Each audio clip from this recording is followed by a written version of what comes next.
Assalamualaikum warahmatullahi wabarakatuh. Kali ini saya dan teman saya akan memperlihatkan video konseling pada ibu hamil. Perkenalkan, nama saya Farida Siti Markama dan teman saya. Halo, perkenalkan nama saya Resti.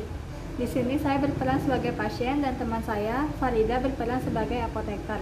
Selamat menyaksikan. Selamat siang, selamat datang di Apotek Tera Farma. Ada yang bisa saya bantu? Saya mau nembus resep, Mbak. Ini ya resepnya. Oh, sebentar ya, saya lihat dulu. Iya. Atas nama Nyonya NM dari Dokter Maulana, Iya. saya cek terlebih dahulu ya, Mbak, untuk stok obatnya. Makasih. Ya, silakan duduk. Iya. Halo, Halo, selamat siang, atas Dokter Maulana. iya, dengan saya sendiri. Ada apa ya?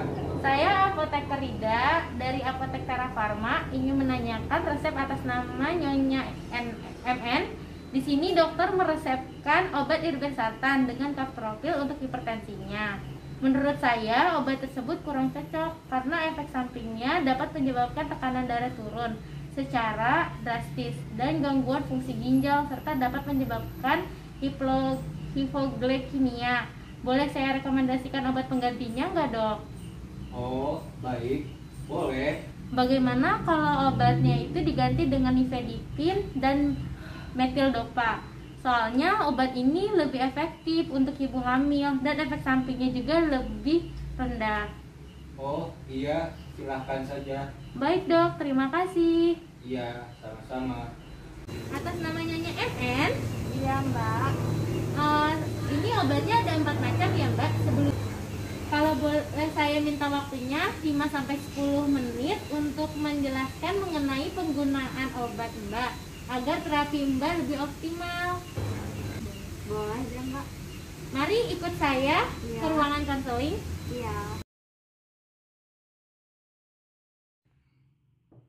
Permisi. Iya, masuk. Silakan duduk, Mbak. Iya. Selamat siang, Mbak. Sebelumnya perkenalkan, nama saya Rida, apoteker yang sedang bertugas hari ini. Senang bisa melayani Mbak. Iya, Mbak, makasih. Sebelumnya, makasih atas waktunya untuk mendengarkan informasi obat yang akan Mbak gunakan nanti. Iya, Mbak. Mbak, mohon maaf sebelumnya saya akan menanyakan beberapa pertanyaan tentang data diri Mbak. Namun, tenang saja Mbak, tidak perlu khawatir, data diri Mbak akan kami jaga kerahasiaannya. Iya, Mbak. Mbak, sebelumnya saya akan memastikan data diri Mbak apakah udah sesuai dengan resep yang tertera. Iya, Mbak, baik. Boleh, Mbak. Namanya atas nama NM ya? Iya, Mbak. Saya MN. Umurnya 28 tahun. Alamatnya di mana ya, Mbak? Alamatnya di Jalan Caringan 1, RT 1, RW 1, Kembang Semplak Barat. Oke, Mbak, untuk memastikan pengobatan Mbak sudah tepat atau belum? Apakah Mbak keberatan jika saya akan mengajukan pertanyaan terlebih dahulu, Mbak? Enggak kok, Mbak, nggak apa-apa. Baik, saat ini Mbak sedang hamil berapa bulan? Saya sedang hamil 9 bulan, Mbak. Kurang lebih sekitar 2 minggu lagi kayaknya saya bakal ngelahirin. Oh, begitu ya, Mbak. Sebentar lagi melahirkan ya, Mbak. Semoga lancar persalinannya ya. Makasih, Mbak. Sebelumnya, apa yang dokter katakan mengenai kondisi Mbak? Kata dokter sih saya kena riwayat, saya sih punya riwayat diabetes. Terus dokter juga bilang katanya saya kena preeklamsia gitu. Oh, kalau boleh tahu, apakah kadar gula darah yang Mbak berapa ya? Di atas 110 sih, Mbak. Kalau kurang lebih sih segitu. Oh, gitu ya, Mbak. Tinggi juga ya, Mbak. Apakah Mbak ada alergi obat-obatan? Kalau alergi obat sih nggak ada, Mbak. Oh, baik. Apakah ada obat lain yang Mbak konsumsi? Kalau konsumsi obat lain, kalau ada sih. Biasanya kalau saya sakit gigi suka konsumsi dexamethasone gitu. Itu boleh nggak sih, Mbak, sebenarnya? Oh begitu, sebaiknya kalau Mbak sakit gigi harus diperiksa ke dokter terlebih dahulu ya Mbak. Apalagi Mbak kan sedang mengandung, karena harus lebih ekstra dalam penanganan dikhawatirkan mempengaruhi kejadian Mbak. Selain itu Mbak juga memiliki riwayat diabetes, karena mengonsumsi dexamethasone dapat mempengaruhi terhadap diabetes Mbak, karena bisa meningkatkan kadar gula darah Mbak.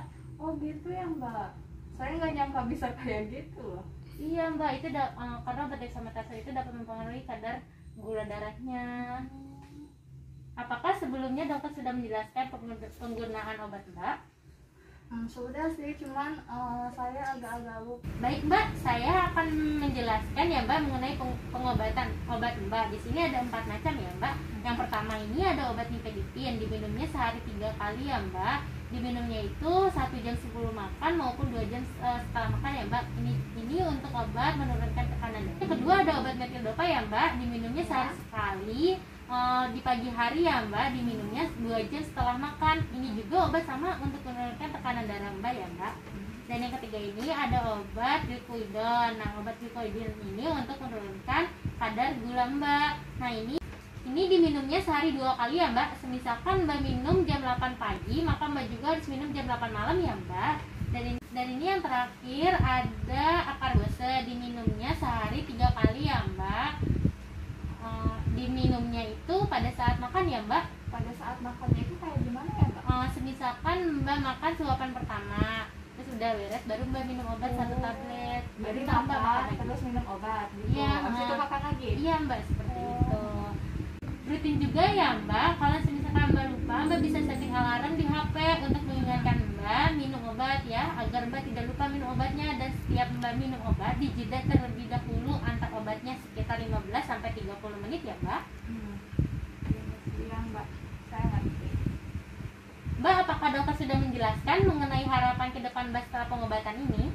Dokter sih berharap tekanan darah saya turun, terutama kan sebentar lagi saya bakal melahirkan. Terus kadar gula darah juga harus konstan gitu, harus normal. Nah, iya Mbak, itu dikarenakan untuk memantau tekanan darah dan kadar gula Mbak. Nah di sini juga biar Mbak tahu perkembangan pengobatan yang berjalan nih. Karena hipertensi ini tekanan darahnya harus dicek secara rutin ya Mbak.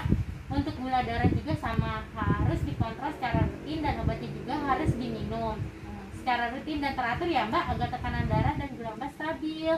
Oh iya Mbak, saya di sini sangat menyarankan Mbak untuk mengonsumsi buah-buahan dan sayur-sayuran ya Mbak, dan juga mengurangi makanan yang berlemak, berminyak, serta beralkohol ya Mbak. Makanan yang mengandung garam yang tinggi, jadi garam yang jangan terlalu asin ya Mbak, dihindarkan dulu ya Mbak. Dan juga saya sarankan Mbak perbanyak minum air putih ya Mbak, dan juga jangan banyak pikiran dulu, dan aktivitas yang berat-berat ya Mbak dihindari terlebih dahulu ya Mbak. Jadi nggak boleh banyak makan garam ya Mbak? Iya. Iya Mbak, karena itu dapat meningkatkan kadar tekanan darah Mbak. Oh ya Mbak, ini juga obat disimpan di kotak obat ya Mbak. Kalau misalkan nggak ada tempat kotak obat, disimpan di tempat yang kering tapi tertutup rapat agar terhindar dari cahaya, dan jauhkan juga dari jangkauan anak-anak ya Mbak. Ya Mbak. Apakah Mbak sudah mengerti apa yang saya jelaskan? Ngerti Mbak, tapi saya punya pertanyaan sih sedikit. Oh iya, silakan Mbak. Kalau kira-kira efek samping dari obat-obat ini kayak gimana ya? Oh iya Mbak, saya belum menjelaskan ya tadi efek sampingnya. Iya belum Mbak, makanya Mbak. saya mau nanya. Oh iya. Oke Mbak. Baik, untuk efek samping dari obat-obat ini secara umum biasanya mengalami mual, pusing, lesu Mbak. Gitu. Nggak ada efek samping yang serius kan ya Mbak? Nggak ada sih Mbak, aman. Makasih Mbak. Iya Mbak, sebelum saya akhiri, apakah ada yang ingin ditanyakan kembali Mbak? Enggak Mbak, sudah cukup. Boleh jelaskan kembali apa yang saya jelaskan tadi Mbak? Pokoknya ini obatnya ada 4 macam. 2 itu obat hipertensi, yang 1 itu obat nifedipin, diminumnya sehari 3 kali sehari, diminum 1 jam sebelum makan atau 2 jam setelah makan. Iya Mbak. Yang kedua ada obat metildopa ya Mbak. Iya, metildopa itu diminumnya sehari sekali. Iya. Diminumnya itu pas pagi hari. Terus untuk obat diabetesnya juga ada 2 ya Mbak. Iya, Yang Mbak. pertama itu kalau nggak salah tadi ada akarbose. Akarbose itu diminumnya sehari tiga kali sehari pada saat makan. Yang terakhir itu ada Glipidon ya, Pak? Iya Mbak, Glipidon. Glipidon itu diminumnya pada 2 kali sehari. Diminumnya itu pagi kalau nggak malam hari. Iya Mbak, benar. Misalnya Mbak minum pagi di jam 8 dan malam juga jam 8 ya Mbak? Iya Mbak, saya. Baik Mbak, karena Mbak sudah paham, saya rasa dari saya sudah cukup ya Mbak. Semoga informasi yang saya berikan dapat bermanfaat dan dapat mengoptimalkan pengobatan Mbak. Mbak, misalkan Mbak ada yang kurang jelas atau ingin ditanyakan, boleh Mbak menghubungi ke nomor saya ya Mbak. Sebentar. Ini ya Mbak, ke nomor saya ya Mbak, Oh, iya, Mbak. yang ada di kartu nama ini. Atau bisa datang kembali ke sini ya Mbak. Ya, makasih Mbak. Baik Mbak, terima kasih juga atas waktunya. Dan Mbak jangan lupa diminum obatnya secara rutin dan teratur. Nanti bisa tebus di kasir ya Mbak. Iya, makasih Mbak. Iya Mbak, sama-sama. Saya pamit dulu ya Mbak. Iya Mbak, semoga sehat selalu. Iya, makasih. Permisi Mbak. Iya Mbak. Saya mau nebus obat atas nama Nyonya NM. Oh iya, sebentar ya Mbak. Iya. Ini Mbak, obatnya sekitar 150.000. Bisa bayar pakai tap cash ya kan ya Mbak? Bisa Mbak? Sudah ya Mbak. Iya Mbak, sudah masuk. Ini Mbak, obatnya tadi sudah dijelaskan kan Mbak sama apoteker cara Iya, pembuatan Mbak. obatnya. Oh iya, makasih ya Mbak. Makasih Semoga Mbak. sembuh. Makasih sama-sama. Sekian video konseling tadi. Mohon maaf masih banyak kekurangannya. Wassalamualaikum warahmatullahi wabarakatuh. Bye bye. Terima kasih. Sampai bertemu lagi. Bye bye.